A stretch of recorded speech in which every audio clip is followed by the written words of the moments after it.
하나님이 재정을 다루시는 방법. 재정은 우리의 삶에서 아주 중요한 부분입니다. 아침에 눈을 뜨면 통장 잔고를 확인하고 카드값 날짜를 걱정하고 자녀 학비를 어떻게 마련할지 고민합니다. 많은 사람들은 이 재정을 세상의 방식으로 해결하려 합니다. 더 벌어야 한다. 더 모아야 한다. 더 안전하게 투자해야 한다. 교회 다니는 사람도 마찬가지입니다. 주일에는 하나님을 의지합니다라고 고백하지만 월요일 아침이 되면 다시 불안에 사로잡힙니다. 하지만 성경은 아주 명확하게 말합니다.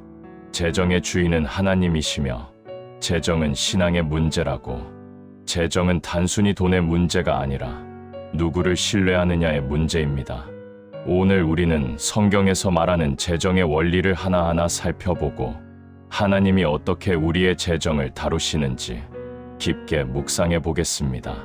1점. 재정의 주인은 하나님이시다. 시편 24장 1절. 땅과 거기 충만한 것과 세계와 그 중에 거주하는 자는 다 여호와의 것이오다. 묵상. 이 말씀은 재정의 출발점을 완전히 바꾸어 놓습니다. 내 돈, 내 통장, 내 능력, 내 사업이 모든 것이 사실은 하나님께 속한 것입니다. 일할 수 있는 건강을 누가 주셨습니까? 일할 수 있는 기회를 누가 허락하셨습니까? 지혜와 판단력을 누가 주셨습니까? 우리가 가진 것에 크고 작음이 중요한 것이 아니라 그 근원이 하나님께 있다는 것을 인정하는 마음이 중요합니다. 이 사실을 인정하는 순간 재정은 더 이상 불안의 대상이 아니라 맡겨진 관리의 대상이 됩니다. CEO도 사장도 회장도 결국은 하나님이 맡기신 청지기일 뿐입니다. 신명기 8장 17절 18절. 내가 마음에 이르기를 내 능력과 내 손의 힘으로 내가 이 재물을 얻었다 말할까 염려하노라. 내 하나님 여호와를 기억하라. 그가 내게 재물 얻을 능력을 주셨음이라. 묵상. 능력도 하나님이 주신 것입니다. 건강, 지혜, 기회, 만남, 아이디어. 우리가 번 돈은 우리가 만든 것이 아니라 하나님이 허락하신 기반 위에서 얻은 것입니다. 어떤 사업가가 있었습니다. 사업이 번창하자 교만해져 교회를 떠났습니다. 내 능력으로 이룬 거야. 그러나 몇 년 뒤 사업이 무너졌습니다. 그제서야 깨달았습니다. 하나님이 능력을 주셨을 때는 몰랐구나. 이 구절은 교만을 꺾고 감사의 문을 여는 말씀입니다. 야고보서 1장 17절. 각양 좋은 은사와 온전한 선물은 다 위로부터 빛들의 아버지께로부터 내려오나니. 묵상. 하루의 수고도 하나님의 은혜, 지혜로운 판단도 하나님의 은혜, 위기의 순간에 지켜주시는 것도 하나님의 은혜입니다. 코로나 팬데믹 때 얼마나 많은 사업이 무너졌습니까? 그러나 그 가운데서도 하나님은 당신의 자녀들을 지키셨습니다. 예상치 못한 길을 열어주시고 기적 같은 공급을 경험하게 하셨습니다. 하나님은 변함없으신 분입니다.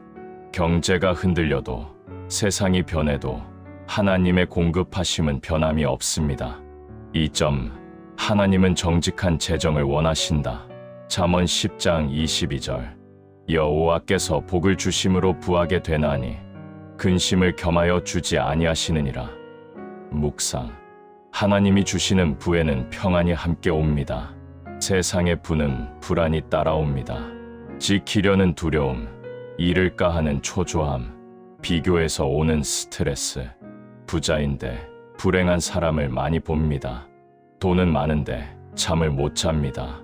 그러나 하나님이 주시는 재정은 평안한 부, 평안한 공급입니다.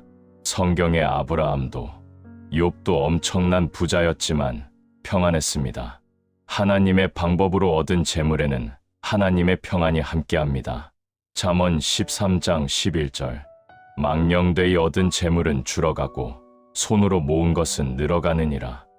묵상. 재정은 반드시 정직한 방식으로 쌓여야 합니다.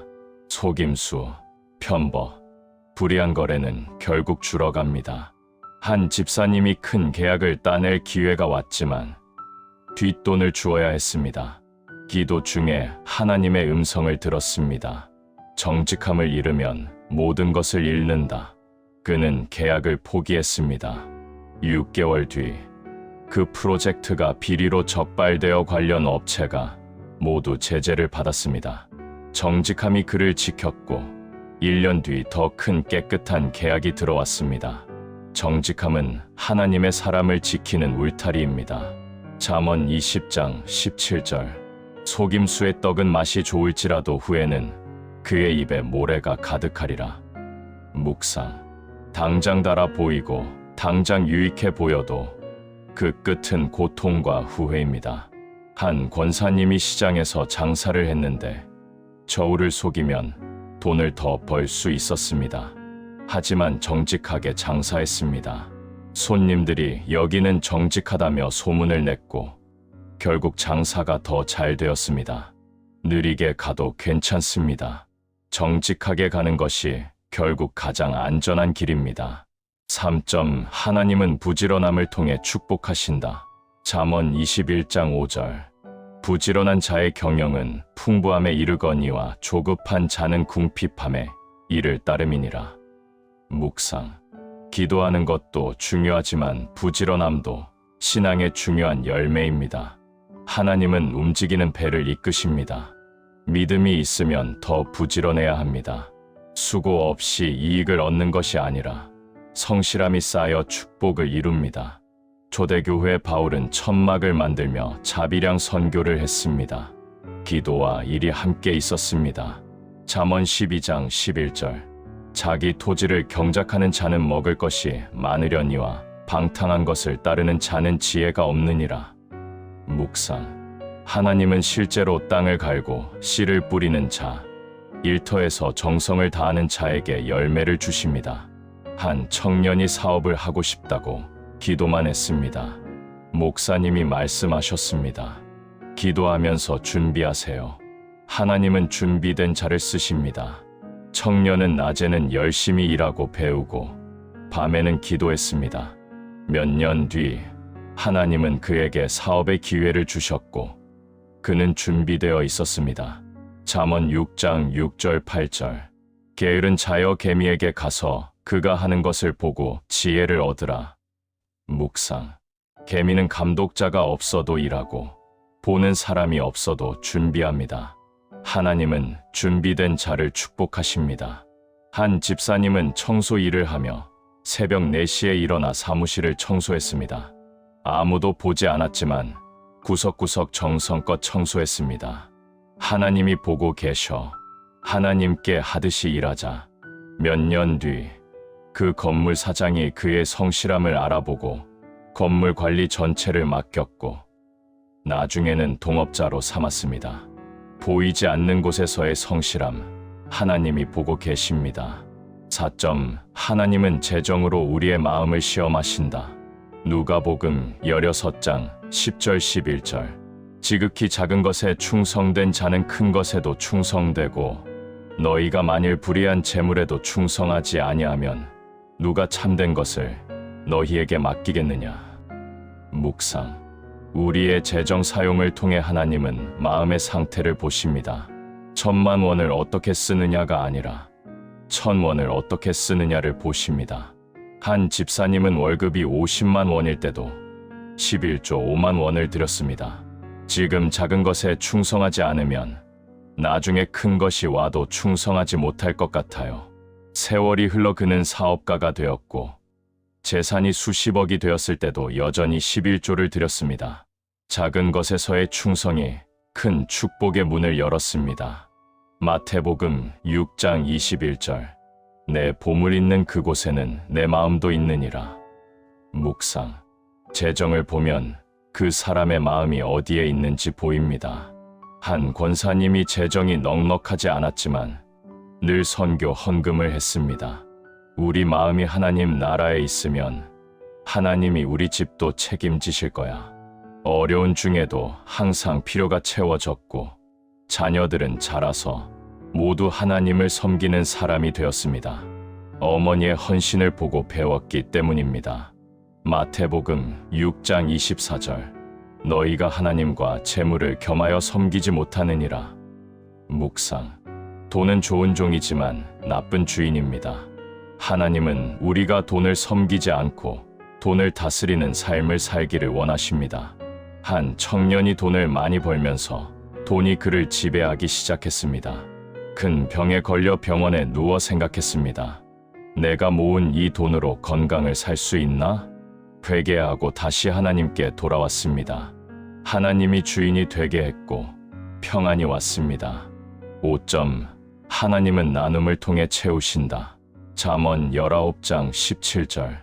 가난한 자를 불쌍히 여기는 것은 여호와께 구워드리는 것이니 그의 선행을 그에게 갚아주시리라. 묵상. 남을 돕는 것은 하나님께 구워드리는 것입니다. 사람이 갚는 것이 아니라 하나님이 갚아주십니다.